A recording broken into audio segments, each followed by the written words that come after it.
Good morning. Appreciate everybody coming and to see if we can make the public aware of what we're looking at, an investigation that originated over in Tyler County that does affect two of the citizens in Polk County. And the purpose of this morning is to get the word out to the public, possibly touch someone who has seen the two missing people and can give us some information on it. And of course, as most of you know, on September the 19th, Ms. Lettie, Marshall Fisher and John Edward Fisher Jr. Were last seen that day. And through the investigation with the Sheriff's Office here and also the Tyler County Sheriff's Office, has led us to the recovery of her vehicle and in Tyler County it's Magnolia Park on Dam Beach. And we'll bring forward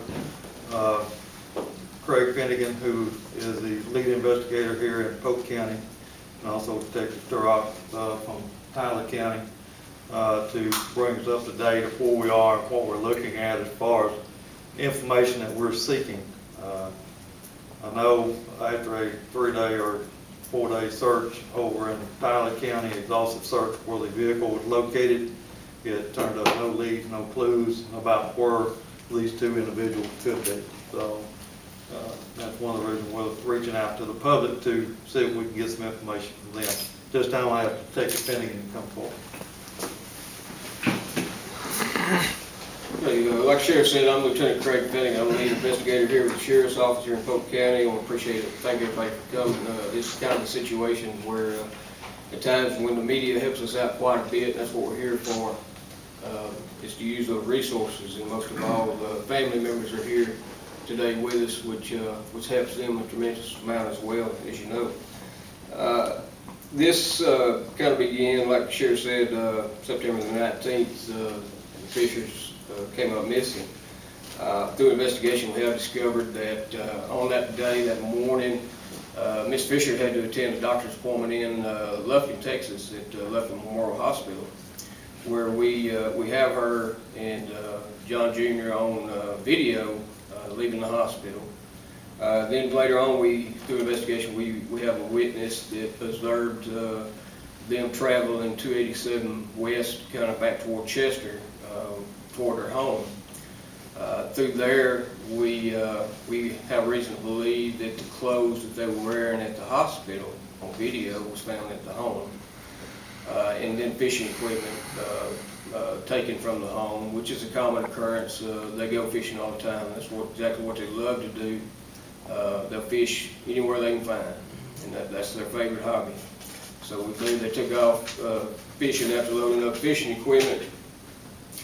Approximately 1:25 p.m. that day, we have a security surveillance video from a store at Highway 190 and 92, where this vehicle is seen, vehicle matching this description is seen on video, turning onto 92, Highway 92, going toward Magnolia Ridge State Park, where the vehicle was discovered. Seen later on by I believe an employee, a Corps of Engineers, someone mowing somewhere around 3:30. They can say that that vehicle was parked at that location there at the state park. Tyler County was notified about the vehicle, I believe Thursday morning, after it had been abandoned there for several days.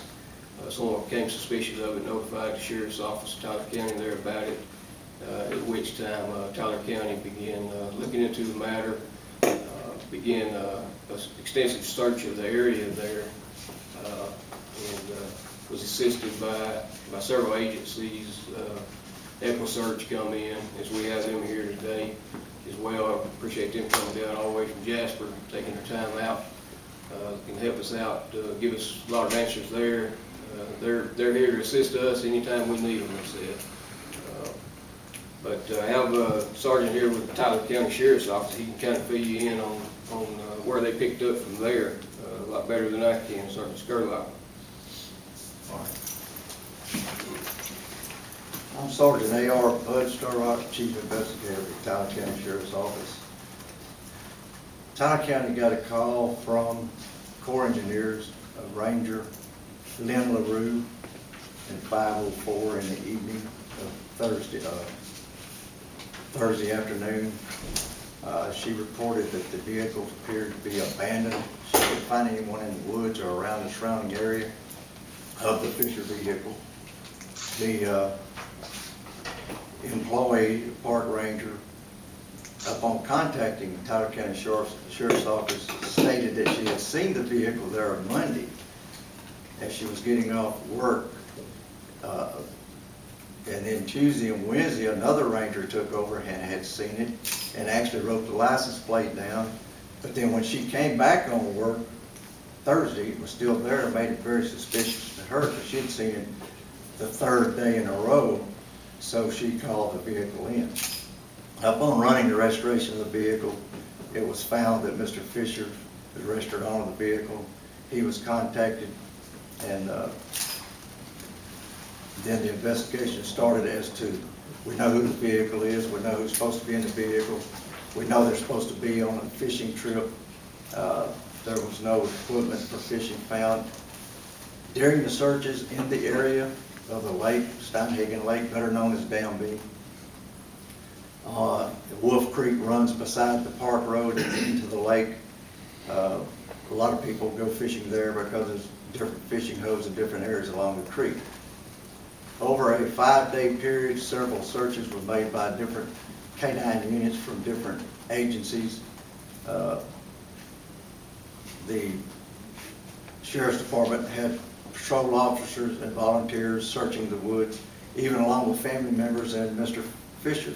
And some persons out here may have been there those days, I don't know.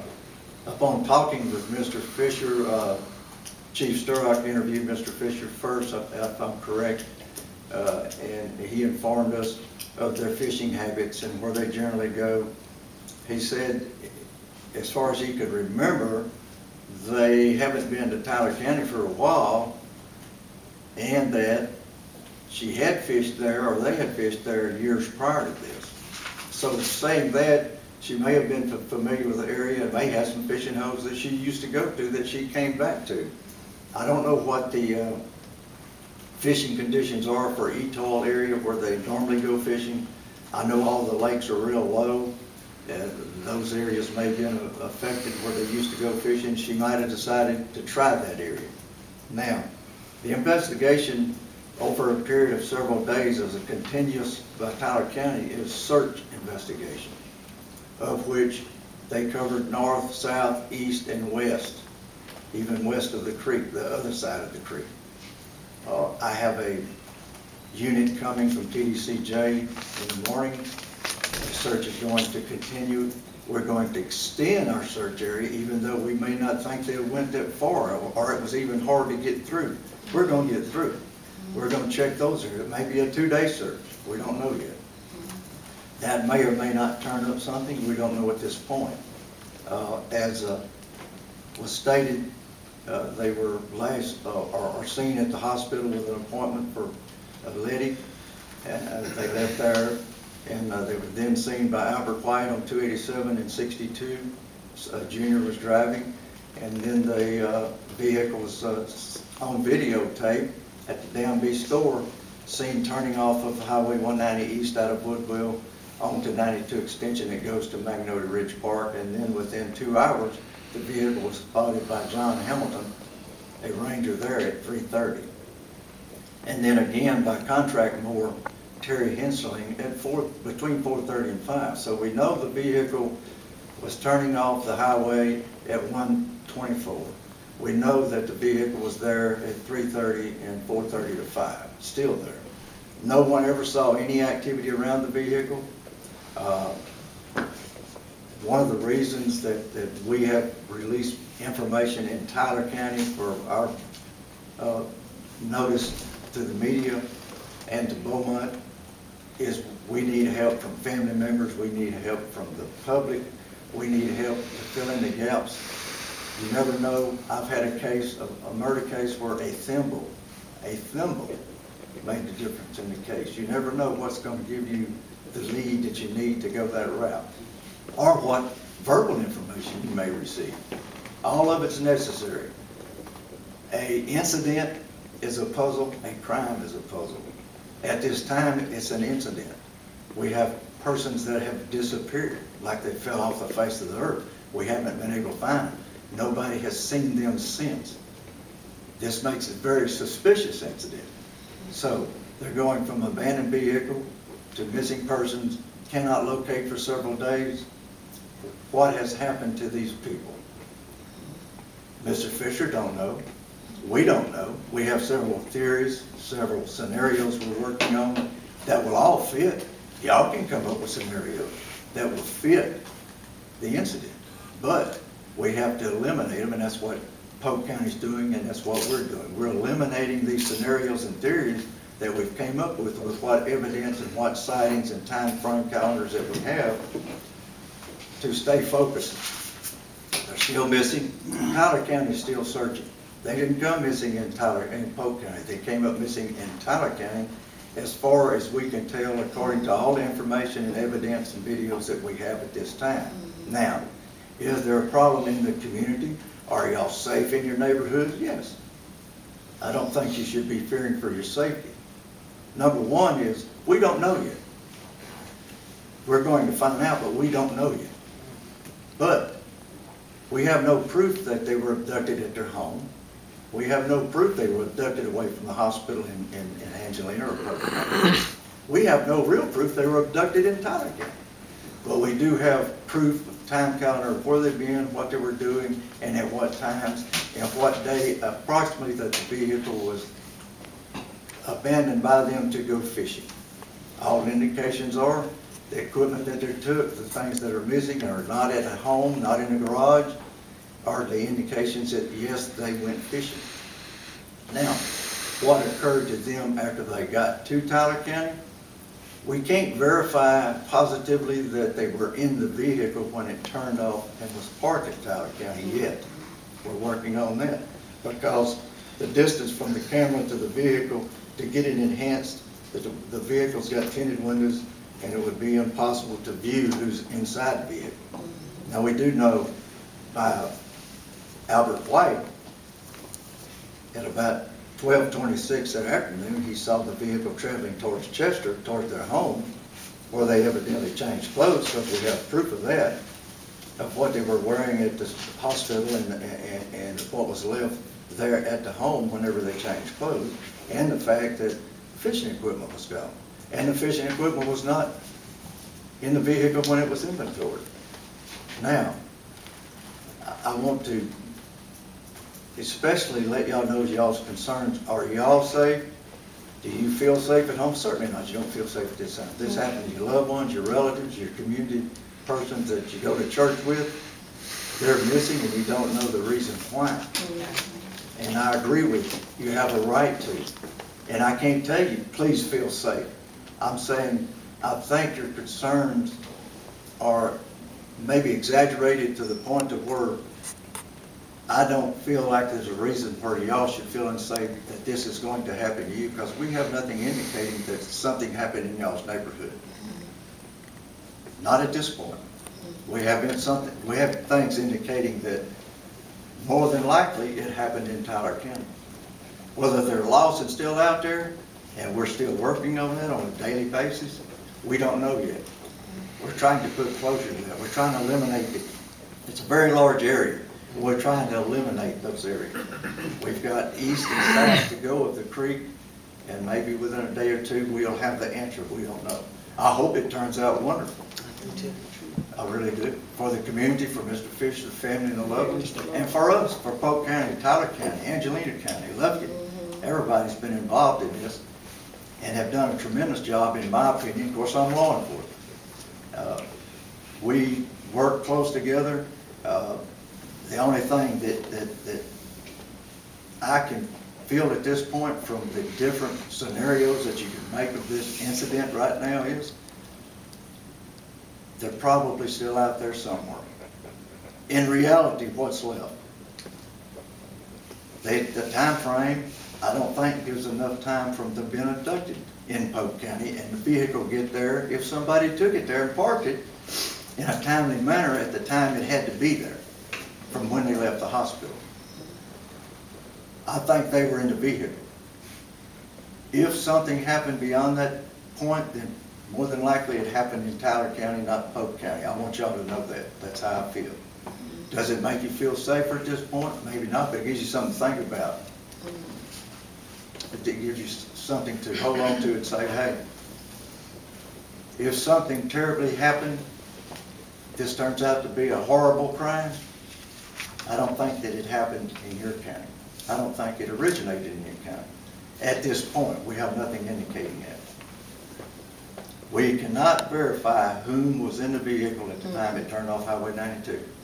We have to assume at this point it was them. That's the reason we're doing this 2-3 week search and still continue, even extending it, starting again tomorrow. Everybody has gave all their input, all their information. We've shared everything back and forth. We discussed it. Please, if anyone finds out anything, hears anything, sees anything, smells anything, it doesn't matter. The smallest things is what assists news media. They're some of the biggest help that you can get. A lot of crimes, not only our agencies, state agencies, government agencies, some of their crimes are solved through things that the news media do for us by publicizing this. People seeing it on TV, the radio, the newspapers, they call in, they give us information. This is what we really need at this point, because we are at a dilemma. If our searches don't pan out after the next couple of days, we got to go to our other scenarios, and right now we're staying focused on they are lost in Tyler County and we're looking for them. Does anyone have any questions? Detective Bud, I'm a newsman, you're a lawman, so I know some things you can't answer because that we might interfere with the investigation. I fully well understand that. You mentioned that Mrs. Lettie went to Lufkin for medical. Does she have medical problems? She evidently had an appointment with a doctor. I can't say it was an x-ray department that she went to. Now, what her medical condition or what her health was at that time, I've only been informed that she was a diabetic and had high blood pressure. Now, if Mr. Fisher has learned something or knows something, I think Polk County subpoenaed those records. You want me to come forward? Mr. Fisher, sir? Can I come forward? Certainly. Okay. I can answer your question, sir. All right, repeat it again, please. Did she have any medical problems, like a heart condition or something like that? She had breast cancer, 2007. And that's the reason why she was at the Moore Hospital. I mean, She didn't tell me that she was going that morning. I didn't know anything about it. She never does tell me that much about what you gotta do. But she had breast cancer. She was back at the hospital. She still had that trachea, they call it, in it. X-ray ever so often. And I think, I did hear her say she didn't have to go back but one more time or something. And then after that, they were going to take it out in November or December or sometime. But she's pretty well free of cancer now. You may mention something about the vehicle. Vehicles kept coming up here. Has it ever been determined by law enforcement whether that vehicle is operable or not? In other words, did they break down possibly, or was it a vehicle, does it run? At the time it was impounded by Tyler County, there was no key to try. It was towed. I do not know if Polk County's obtained a key and have tried the vehicle at this time yet or not. We have a key to the vehicle, and actually today, probably around 11 o'clock, I had the DPS crime lab coming here from Austin and from Houston to process the vehicle. We've taken a search warrant on the vehicle, just standard protocol in order to do this, but today the vehicle will be processed by DPS crime lab, which that's just a standard protocol. For them to come in and do that. So we'll have that completed today. Don't know of any results. We might know today. That may take a while. And you all said that you did find fishing equipment where? No fishing equipment anywhere? No. Fishing equipment was taken, we feel like, from the home, from the fishery home, which is... But it wasn't in the vehicle? There was one rod and reel in the vehicle that we've noticed. We have not actually entered the vehicle. What we do, the process we do is whenever we bring the vehicle here to the sheriff's office, we'll tape it up. We'll tape up all the doors, we'll tape up the trunk, the hood, any access point to inside that vehicle, we tape it up. And we do not mess with anything until the DPS crime lab comes here and processes it. We'll know more about that today of anything that's in the vehicle. Looking from the outside, looking in, you know, we can just name off some things that we see, you know, there in plain view. There is one vehicle. Sir, there was a lady living very close to the family's home, and she said that she saw their vehicle and a second vehicle with a man standing, leaning over inside of her vehicle. Do you have any information on that? That's actually, I don't have any information on that. That's, I think the first that I've heard about it, anybody here from Polk County has actually heard about it. Really? Yeah, we'll actually check into that. Is that somewhere there close to their house or something? Yes, she said she was right there in the neighborhood, right there, very close to the home. Okay. That's what we're here for, is for that, you know, if, get that out, that if anybody's seen something that we don't know about, and it hasn't come forward to us, that's what we want. See, that's a great point right there for what this is for. Law enforcement had no idea of that, you know, and we wouldn't have known about that unless we have this today. Anything anybody sees, you know, whether they think it's, you know, suspicious or not, or they don't want to say because it might be embarrassing, you know, come forward. One little thing, okay. One of the things we're really talking about, you know, a lot of times if let's say that they did were out in the woods, the creek, they're fishing. Okay, let's say something happened, all right? Let's say they had all their fishing equipment lined up out there. Something happened, they walked off, got lost, couldn't come back. What if somebody come along and, you know, walking down the creek or something, saw all this fishing equipment? Most likely they're gonna pick it up and they're gonna take it with them, you know. That's, if something like that happened, that's what we want to know, you know. We're not out here to prosecute anybody for picking up some stuff that you found in the woods along the creek. That's not what we're here for. You know, if something like that happened, that would most definitely help us and give us an idea of where to look at. Texas Rangers office is involved with us as well. They couldn't be here today. They're in in-service training in Amarillo. But Texas Ranger and I have met with Bud several times. We've been over to Tyler County, checking a lot of different places, you know, that anybody could go fish at, you know.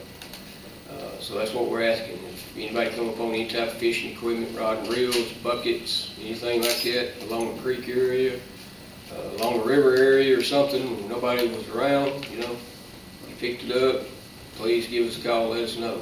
You know, we're not here to prosecute anybody for picking up something that they just kind of found abandoned in the woods. You know. That will help us tremendously if something like that could happen. Any other questions you don't think of?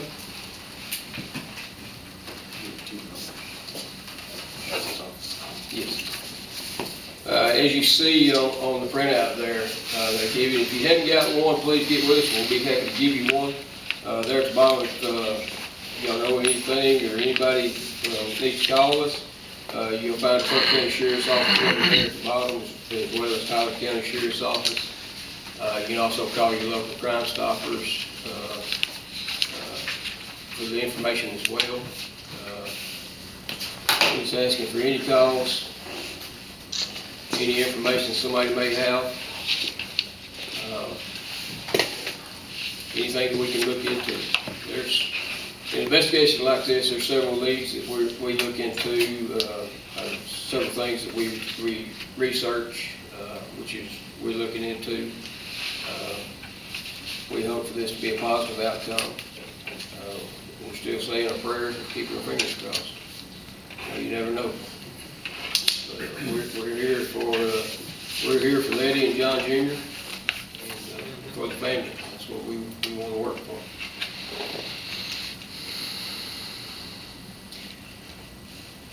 Any questions?